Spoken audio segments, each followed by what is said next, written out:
हिमाचल प्रदेश के कुल्लू और कांगड़ा में 5 जगह बादल फटने से नदी नालों में बाढ़ आ गई। इसमें 9 से ज़्यादा लोग लापता हो गए थे। इसके बाद चले रेस्क्यू ऑपरेशन में 4 लोगों के शव बरामद हो चुके हैं, जबकि धर्मशाला के खनियारा से लापता एक मजदूर को सुरक्षित रेस्क्यू किया गया है।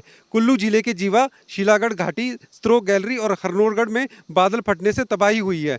धर्मशाला के खनियारा में भी बादल फटने के बाद मन्यूरी नाले में खूब कहर बरपाया। यहाँ शेड में ठहरे कई मजदूरों और मशीनरी पानी के तेज बहाव में बह गई। धर्मशाला के खनियारा में अभी भी एक मजदूर और कुल्लू के जीवा नाले में बादल फटने के बाद बिहाली गांव के 3 लोग लापता हैं। इनकी तलाश में सर्च ऑपरेशन जारी है।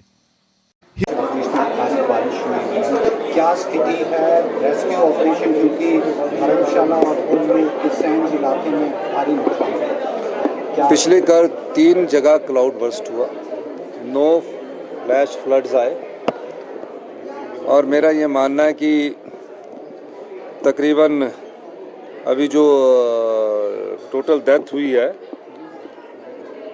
वो 3 हुई है, 1 इंजर्ड हुआ है और कांगड़ा में 3 डेड बॉडीज़ मिल चुकी है, 6 लोग मिसिंग है। 6 में से 1 व्यक्ति जो कि फ्लैश फ्लड के समय, क्लाउड बर्स्ट के समय जंगल में चला गया था, वो उसके मिलने की सूचना प्राप्त हुई है। तो 5 लोग अभी मिसिंग है और जो पानी में फंसे हुए लोग थे 40-50, उसमें 31 लोगों को निकाल लिया गया है और कब तकरीबन 15 के घर हाउस डैमेज हुए हैं। 2 नेशनल हाईवेज़ को बहुत डैमेज हुआ है और मेरा यही अनुरोध रहेगा कि नदी नालों और के पास पर्यटक भी ना जाएं, नदी नालों से दूर रहें और बाकी जिला हेडक्वार्टर्स के इर्द गिर्द के सारे स्थान सुरक्षित है, वहाँ रह सकते हैं। नदी नालों में जाकर कोई साहसिक खेलों का प्रदर्शन करने की अभी कोई ज़रूरत नहीं है, क्योंकि बरसात में नदी नालों के किनारे जाना या अपनी जीवन से खेलना होता है। इस दृष्टि से भी वो बचकर रहें और मेरा ये मानना है कि जो हमारा फ्लैश फ्लड आया, जो जिन हाइड्रो प्रोजेक्ट्स को नुकसान पहुंचा है, उसके भी हम जायज़ा ले रहे हैं। लेकिन हिमाचल प्रदेश पावर कॉरपोरेशन का जो सैंज में 100 मेगावाट का प्रोजेक्ट है, उसको तकरीबन बहुत नुकसान हुआ है। उस नुकसान का हम जायज़ा ले रहे हैं और निश्चित तौर पर 2 कुल्लू और 3 कांगड़ा ज़िले में मिसिंग है, जो तो उसके अलावा जो और मिसिंग है उसकी खोज जारी है। केंद्रीय मंत्री भी आपसे भेंट की है, क्या कहेंगे?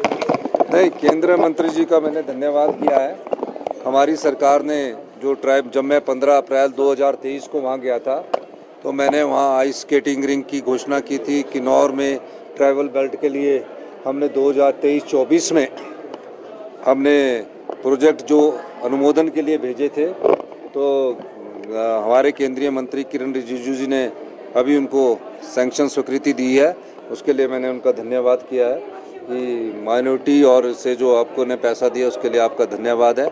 लेकिन कुछ भारतीय जनता पार्टी के जो नेता है विपक्ष के, वो उनका श्रेय लेते हैं। फेडरल स्ट्रक्चर में श्रेय लेने की ज़रूरत नहीं होती, काम करने की ज़रूरत होती है। चाहे केंद्र में सरकार किसी की भी हो, आपने काम नहीं किया, आप 5 साल में कुछ नहीं ला सके।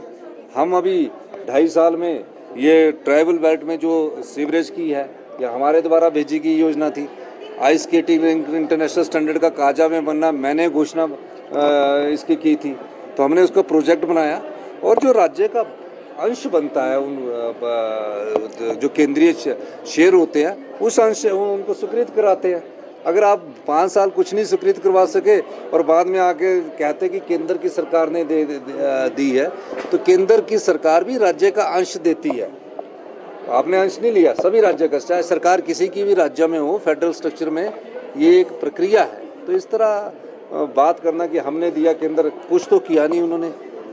कोई ऐसा स्पेशल प्रोजेक्ट लाते जिसमें वो 10,000 करोड़ का फाइनेंशियल पैकेज प्रधानमंत्री मोदी जी से दिलाएंगे, या तब उस दिन मैं इनको धन्यवाद कहूँगा। अभी तक उन्होंने प्रदेश के हित में काम नहीं किया, बल्कि प्रदेश में जो प्रोजेक्ट जाते हैं उनको रुकवाने का काम किया है। शिक्षा के क्षेत्र में 5वें नंबर पर आए थे।